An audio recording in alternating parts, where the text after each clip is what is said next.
Good afternoon, everyone, and welcome to the 2021 Tokal Beekeepers Field Day. Thank you so much for having me today. My name is Dr. Soumi Paul Mukopadhyay. I work with New South Wales Department of Primary Industry as a sensory and consumer research scientist.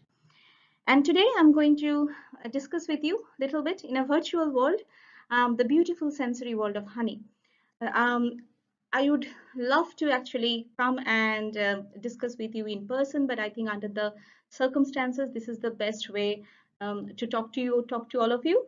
And thanks again for Chokal College, especially Miss Kelly Lees, for inviting me today.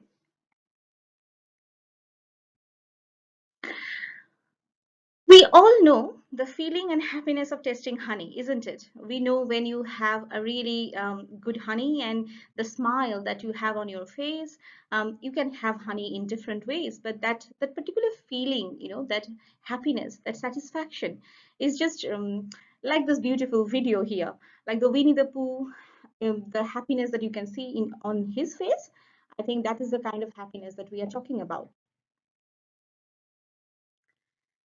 Today, when we are talking about the consumer of 2021, there's a lot of changes that have happened over the last few years. Today's product development from any product perspective is not just based on what the producers are thinking, what the farmers are growing. It's also depending on what consumers are actually looking for. So this consumer-oriented research and product development is very, very important in today's market. Gone are the days when you just go to your supermarket and just buy the things that are available there. We have so many different options nowadays.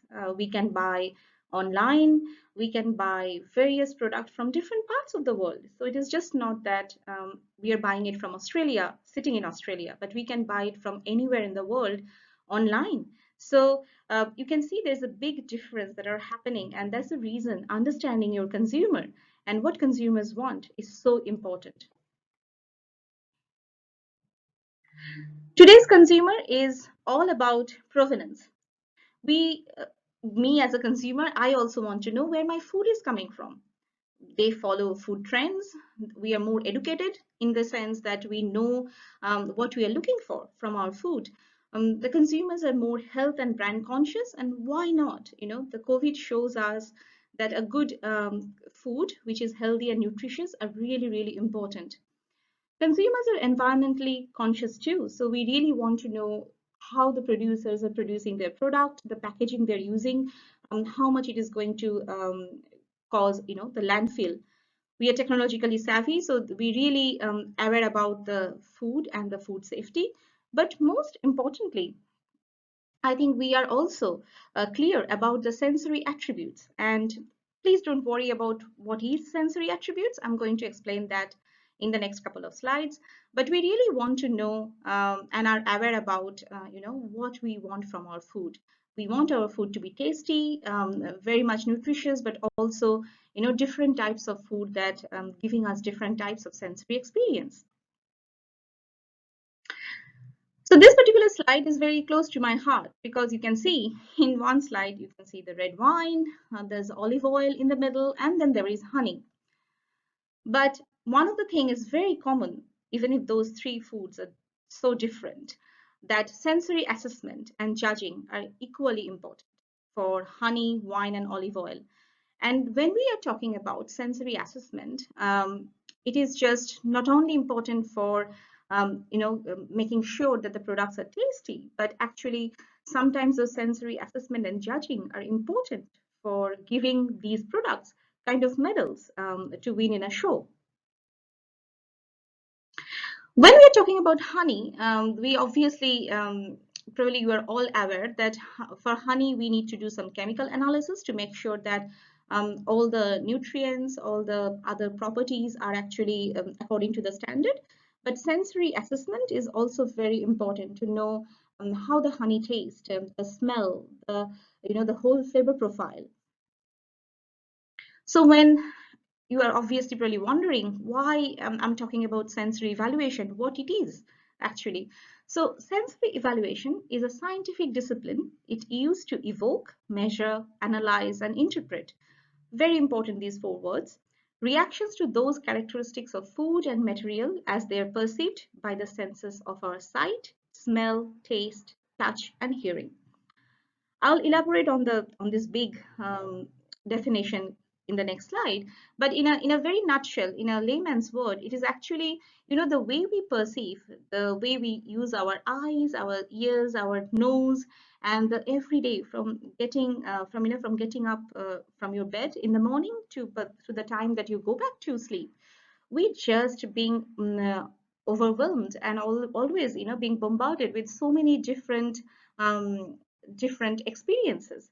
You just go for a walk and then you start smelling, one of the restaurant is baking pizza, or it is making some really nice Thai food.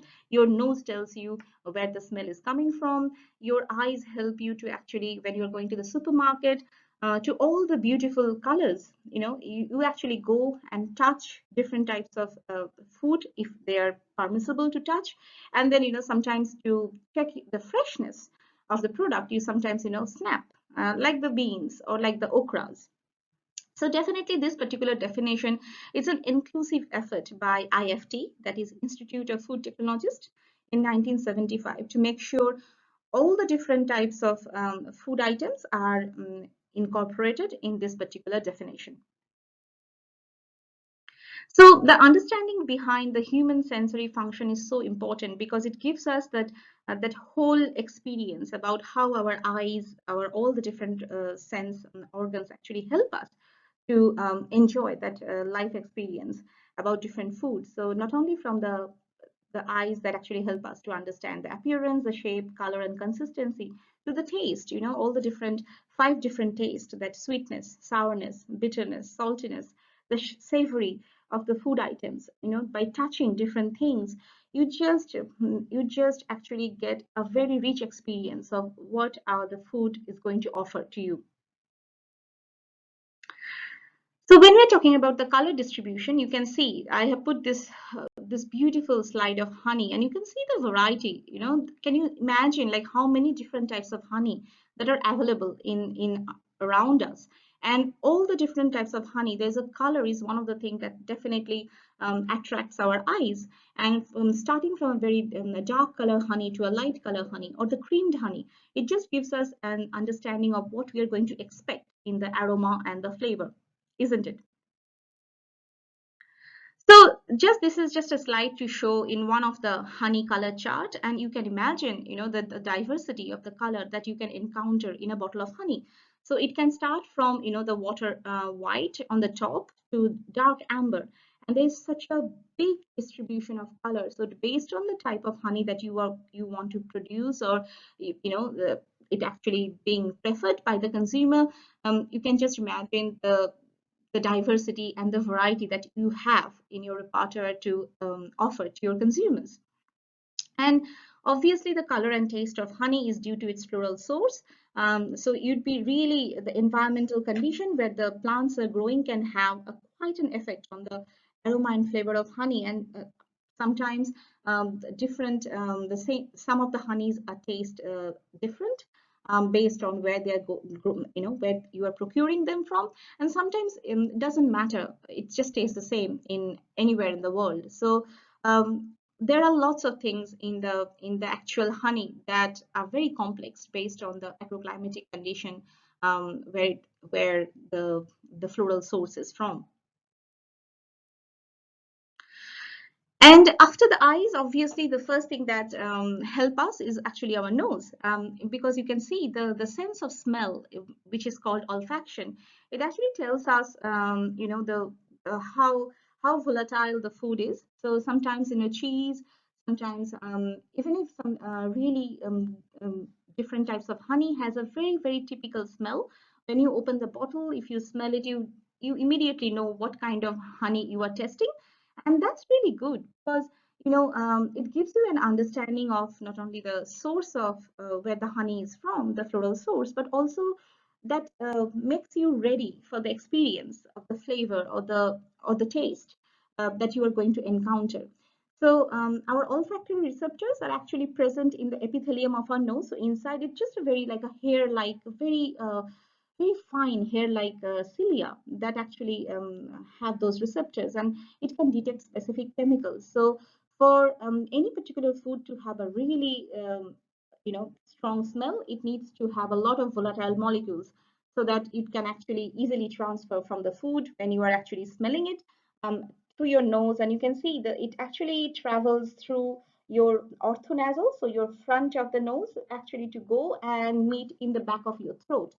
And when you're smelling, because we don't actually do it so slowly, we do it simultaneously, isn't it? You are smelling the coffee, but you're also having a sip. So by the time you are smelling and you are actually having the sip, the retronasally, it's actually meeting at the back of your throat, so where you are actually getting your flavor. So obviously, the if you can't smell properly, sometimes you can't taste the food. And this is so true, isn't it? Like, when you are having like a flu-like symptom, or when your nose are blocked, sometimes it is very difficult to taste the food. So you can imagine the importance of our olfactory receptors, especially our nose. So having a good nose is very, very important. And then, as I have mentioned before, the flavor includes the taste on our taste buds, the odor or the smell that is actually perceived through our nose, and then all the tactile sensation that can be felt inside your palate. And the taste receptors, which are very important for us, the taste buds that we call, they're all located on our tongue. Okay, so inside the mouth, on our tongue, and the taste buds are very important because they're replaced every 10 days. And so sometimes the way you are growing up, by the time we are very old, the intensity or the rate uh, of regeneration of those taste buds actually started slowing down. So that means the same kind of food that you are so used to in your younger years will not taste the same when we are really, really old. And that means that sometimes we need more salt or more flavor in the same food to have the same taste experience when we are older. Um, so that's very important to understand how our human, physiology, how our human senses actually help us to perceive different types of food and enjoy the experience. So what I have mentioned already, that the interaction of the taste and smell is actually giving you the flavor. So flavor is a combination of so many different things, it's just not the taste, just not the smell. It's actually the taste, smell, and then the tactile sensation that you can actually feel. So, sometimes you feeling like your mouth inside is getting very dry, it's getting puckered. So that's the kind of tactile sensation that I'm talking about. With honey, most of the time you don't always have a bad tactile sensation, but sometimes if it's the honey is too sweet, and if you are not used to sweet, something that can give you very different tactile experience. But not all the people actually get that. So now coming to the type of honey, the small picture actually shows the diversity. You can see from the creamed honey to honey with the different honeycomb, the dark color honey. There is so many types of honey available in the supermarket, in your farmers market, with your local beekeepers. And I'm just putting here one very good, like very important, kind of. Kind of a book. What I can say, it's not just a book, it's just the whole repository of the knowledge about the different honey and their the flora that are being already being produced and published by our very close local college in New South Wales DPI. And I'm sure a lot of you probably have already heard about this particular book and probably have it in your library. So this book is something that actually gives a really good understanding of how many types of flora, what is the relationship between flora and the honey flavor, and so much more that is available inside this book. So this is something that probably is a kind of a must book that we should have, as a beekeeper or as a honey researcher. So when I'm talking about the sensory attributes of honey, now you understand sensory means all five different senses that actually gives us the whole experience. So coming from the visual attributes, this particular this slide and the next slide will actually show you in a very precise way that what are the different attributes for honey that we should be thinking about in terms of its sensory experience. So coming from the visual attributes like the color intensity, the crystallization, if the honey is a very fluid when you are actually trying to pour it, or if it is very viscous that you really need a spoon and getting it difficult to take the honey out. So that gives it the viscosity if it is too fluid or too thick. And then after that, obviously, the aroma that comes in. So, what kind of aroma you are smelling, if it is floral, if it has an kind of a fruity characteristics that you can smell, if it has, any chemical smell or any animal. So there are some of these attributes are considered positive for the honey. So you should have them. That will actually give you a very, that happy uh, perspective of having honey. But some of these characteristics or attributes like the animal or the chemical, so that can give you an idea if the honey has any defect, or if the honey is not in its best form. So that's the reason I think these are very important when we are thinking about or judging different types of honey. So after obviously the appearance and aroma, then it comes from the taste and mouthfeel. And this mouthfeel we are here that I'm talking about is the tactile sensation, that mouthfeel, not the taste. So obviously the sweetness, the sourness, saltiness, bitterness, all of these are some way related to the different types of honey. And the persistence and astringency are the mouthfeel property or the tactile sensation that I was talking about before. And the persistence is actually how it depends on the time. And after you have the honey and you swallowed the honey from the spoon, how long you are still able to actually perceive it inside your mouth, and you feel like it is still there. That kind of sensation is not a taste; it's a mouthfeel sensation. And the astringency is all related to the it's most related to your tea, sometimes coffee, sometimes wine, that astringent sensation that it creates inside your palate. And then comes the texture attributes that are so important for honey, the adhesiveness. Obviously, how many times when you are having a spoonful of honey and then you feel like, oh, it is stuck inside my tooth, how to remove it? So that clinginess of the honey and then sticking to your teeth is not always one of the very the memorable experience, but I think that is also important for honey. And then granularity, that definitely tells us how crystalline the honey is, how much crystals are there. So hopefully you get an idea about how diverse based on these attributes a honey can be from one to other. This year, some of the researchers in from Romania, they actually published a paper in January 2021. I have included the link in the bottom of the slide if you want to know more about it. This research actually caught my eye because they really wanted to analyze the mint honey from a sensory perspective. So you can imagine it's just a particular type of particular type of a flora that we are talking about. It's just the mint, that particular very specific sensory attribute. And when you are actually then comparing the same mint honey with honey coming from acacia or summer flower or sunflower, so you can imagine the smell and the color. If you see, if there are some differences that are happening here. Obviously the consistency is not always the most determining factor in the difference between two honey, but obviously it makes a lot of difference in how the taste and smell come to you. But the color, smell, and taste can actually decide where your honey is coming from. So I just thought to include it to see, mint honey. That would be interesting to try, isn't it?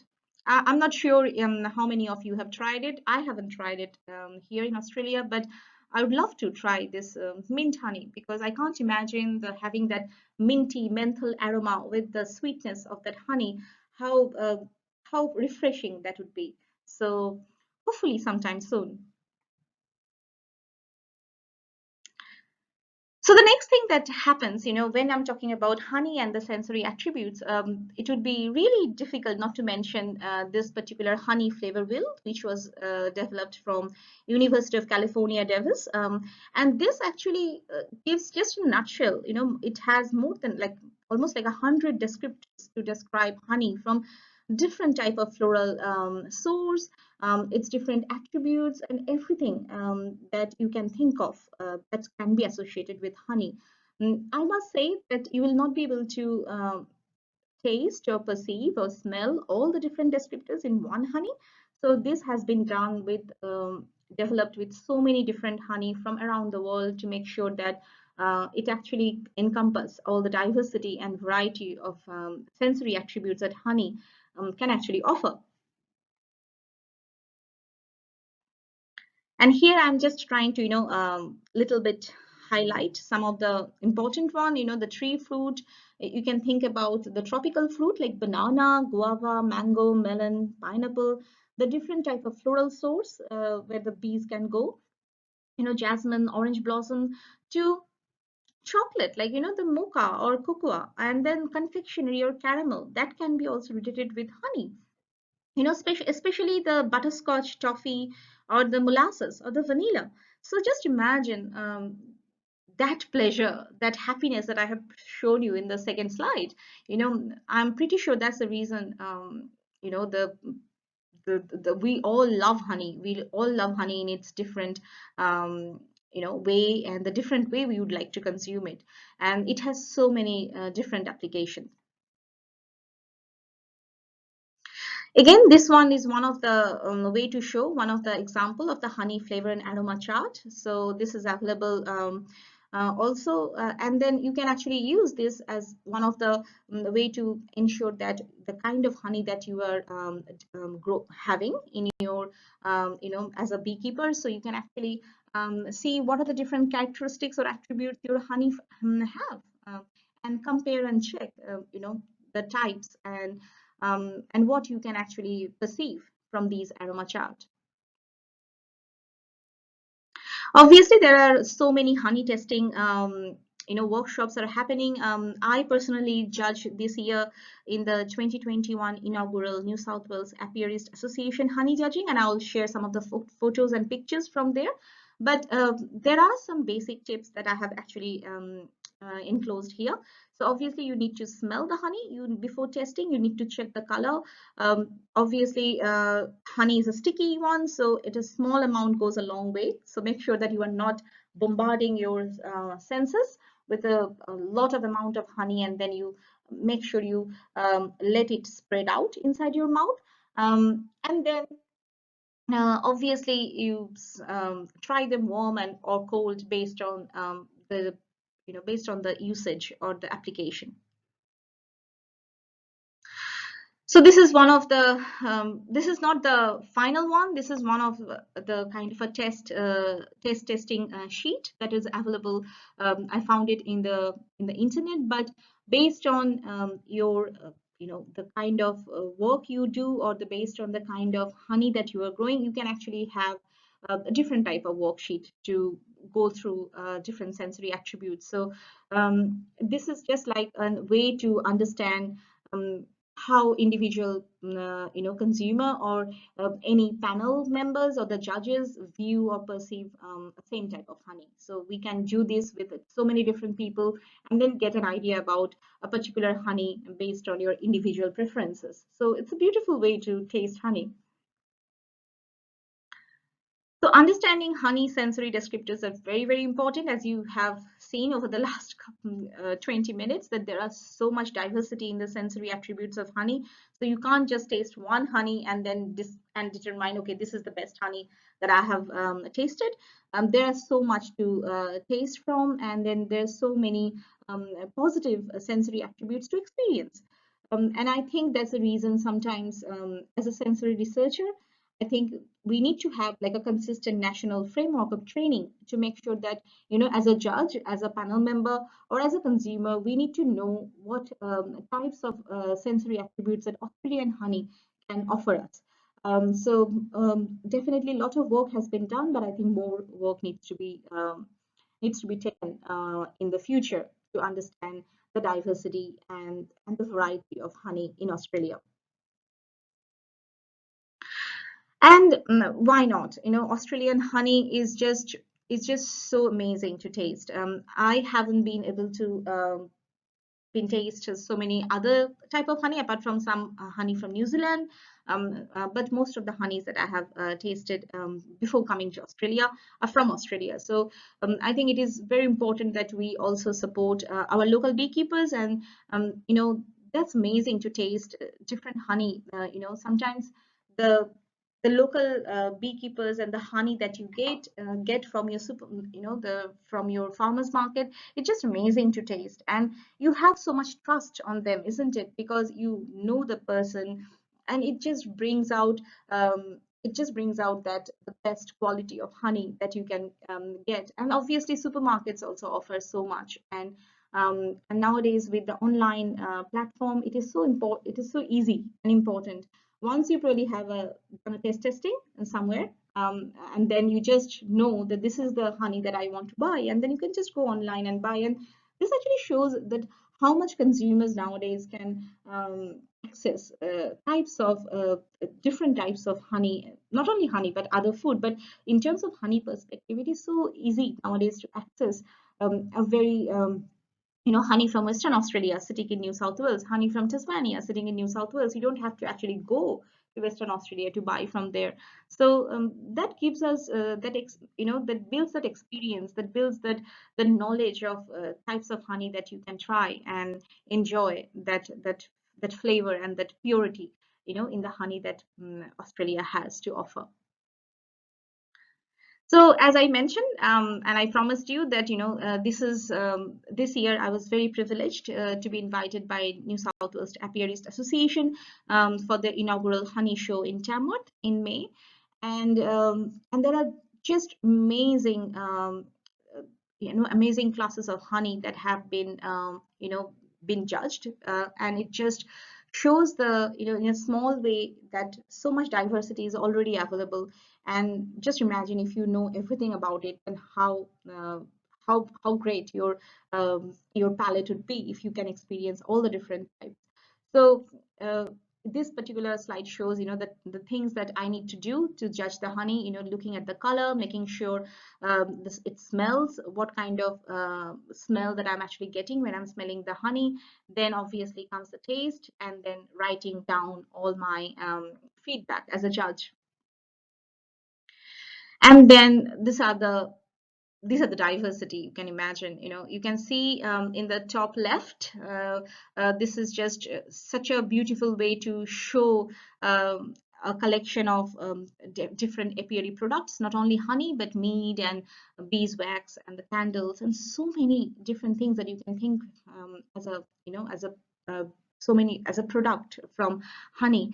And then you can see that the creamed honey and the diversity here in the bottom left, and then obviously dark honey, the non-eucalypt honey, and just the range. And the I was just so privileged and honored to actually taste and try so many different things. And there are just so many prizes for our beekeepers for producing such an amazing range of honey. And the last but not the least, this would not have been possible if I would not have been invited here today from Kelly. So I'd really like to thank immensely to Kelly Lees and also Natasha Hay and our amazing Tokel team for organizing such a beautiful event and making us all part of it, even virtually.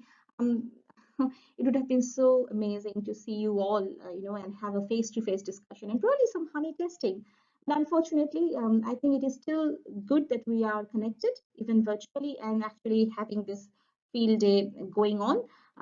And there are amazing speakers, and I hope that you are enjoying the day as I'm enjoying presenting today. And lastly, my talk will not be possible without the support from New South Wales Department of Primary Industry, and my colleagues, and to all of you, my attentive audience, for listening to me. So thank you so much. My email address is attached. I have included it on the first slide. So if you have any questions or want to have a chat, feel free to let me know. So thank you so much for having me, and I hope you have an amazing field day today. Thank you.